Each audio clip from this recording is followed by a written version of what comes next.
Hello everyone. In this video I'm going to talk about the points you should remember in the concept of health and disease and the possible MCQs that might be asked in the FMGE exam.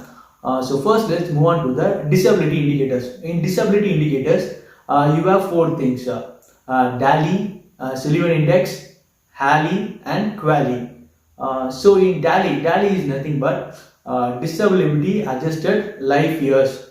So they might ask the highest DALY is depression and the second highest DALY is hearing loss. Then the second one is Sullivan Index. Sullivan Index is nothing but year lived in free from disability. So Sullivan Index is a positive indicator. They can be asked what is a positive indicator. Your answer should be Sullivan Index. Then the third one is HALY, health adjusted life expectancy. This is nothing but the life lived in full health.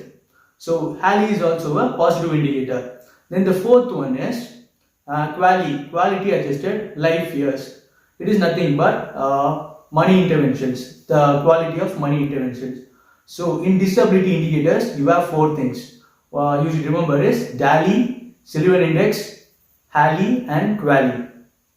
Next we will move on to the health indicators. In health indicators you have two things to remember. One is PQLI and the second one is HDI. PQLI is nothing but physical quality life index and HDI is human development index. So in PQLI the things you should remember is first one literacy rate, then infant mortality rate, then life expectancy year 1 year.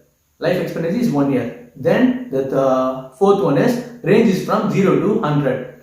Now we will move on to HDI. In HDI the things you should remember is income, knowledge and the life expectancy is at birth and the range is from 0 and 1. So how I used to remember is in PQLI has 4 letters and HDI has 3 letters. So PQLI is more. So the life expectancy is 1 year while in HDI the life expectancy is at birth. So 1 year is greater. Then the range is also it's from 0 to 100. In HDI the range is from 0 and 1. So how the MCQs can ask here is which are the following is from PQLI and which does not belong to the HDI. So remember these four things, you can answer this in MCQ. Next we will move on to the ICD, International Classification of Disease. In ICD you have totally 3 volumes: tabular list, alphabetical list and reference list. Then you have ICD-10 and ICD-11. So in ICD-10 the points you should remember is it is written in Roman numericals like Roman letter 1, Roman letter 2, like that. And the second point you should remember is it has 21 chapters. Then the third point is it has 3 characters and 4 subcategories. Now we will move on to the ICD-11. In ICD-11 it is written in Arabic numericals. Arabic numericals is nothing but the normal 1, 2, 3 we use in our daily life. And the second point, it has 26 chapters. In ICD-10 it has 21 chapters and in ICD-11 it has 26 chapters. And in ICD-11 the third point is it has 4 chapters and 2 subcategories. So here how the MCQ can be asked is how many chapters does ICD-11 have? So the answer is 26. And how many chapters ICD-10 has? Then the answer is 21. And then they can ask how many volumes that ICD have. The answer is 3. So if you remember this point, you can answer this MCQ easily. Next we will move on to the infectious disease epidemiology. So in infectious disease epidemiology, first we will move on with the animal related. So this we will study in our school days. First is anthropozoonosis. In anthropozoonosis, anthro means humans. So humans receive infection from the animals is called as anthropozoonosis. Example: rabies, anthrax. Then second one is zooanthropozoonosis. Zooanthropozoonosis is nothing but first animals. Animals receive infection from the humans. For example, the cattle TB. Then the third one is amphizoonosis. Amphizoonosis is nothing but it is a vice versa, where the humans receive infection from the animals and the animals receive infection from the humans. In this, for the example is trypanosomiasis. Next, we will move on to the agent determinants. In agent determinants, you have four things: infectivity, antigenicity, pathogenicity, and virulence. In infectivity, it is nothing but the multiplication of the agent is called as the infectivity. Then you have antigenicity. Antigenicity, ability to induce immune response, is called as antigenicity. Then pathogenicity is nothing but it is where the inflammatory response, the first inflammatory response in the host, is called as pathogenicity. Then the virulence is nothing but the severe, the killing ability of the disease is called as the virulence. Okay, now we will move on with the modes of transmission.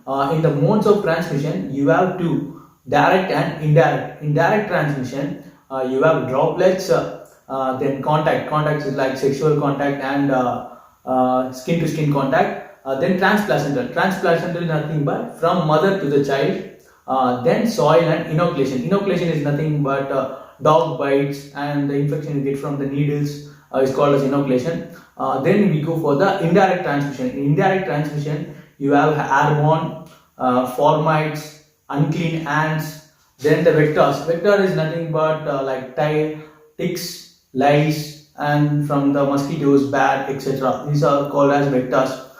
So here, what is an MCQ is how much distance the droplet infection can travel is. So the droplet infection distance is 30 to 60 centimeter. The droplet infection can travel. Then what should be the size of the microns? The droplet in droplet infection, the size of the micron should be less than 10 microns. If the 10 micron less than 10, it is called as droplet infections. If it is less than 5 microns, it has the ability to go inside your alveoli. Now we will move on to the infection control. In infection control, you have two things: donning and doffing. Donning and doffing is nothing but donning is wearing of the PPE kit. PPE kit is nothing but personal protective equipment. So how to wear is called as donning. So donning has some steps. So how to wear your PPE kit in order. The first order is first you need to wear your apron, and the second one is you need to wear your face mask, and the third is face shield, and finally your gloves. This is the steps of the donning. Then we will move on to the doffing. Doffing is nothing but how to remove your PPE kit in order. So how you will remove your PPE kit? First you need to remove your gloves. So gloves is the more contaminated in your PPE kit. So first you need to remove your gloves. Then your face shield. Then the third one is your apron, and the last one is your mask. So you should not remove your mask before. This is the proper order of removing your PPE kit. So in MCQ they can ask which is the correct order of donning and doffing. So you need to remember this. Hope this video will be useful to you. Thank you. Stay happy, stay healthy. Bye bye. All the best.